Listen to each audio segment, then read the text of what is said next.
So, it's been a while. How many weeks? Hello again. Sorry for being gone. A lot of stuff came up. For example, being sick. But now that I'm better and all, I think it's time to make a new devlog. This change is small, but also an important one.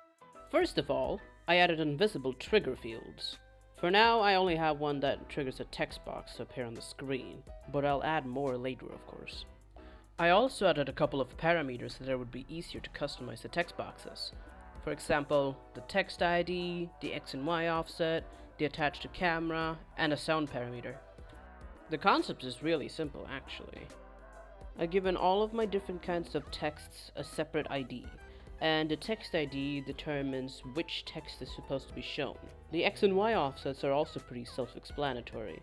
They offset the X or Y coordinates of the text by a bit. Then we have the parameter that decides if the text should follow the camera or not. I normally make it so that it doesn't follow the camera when you interact with an object. But otherwise, for something else like tutorials, I usually use the follow camera. And lastly, is if it should have sound. And by that I mean if it should play a sound every time a character appears from the text. I usually only use sound for when the player interacts with another object.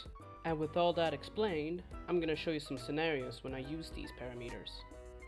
Here you can see a tutorial when the text is attached to the camera and without any sound. And here you can see when sound is playing when you're interacting with an object. Anyways, that's all I got to show for today, and I hope you enjoyed it. And I'll see you guys next time.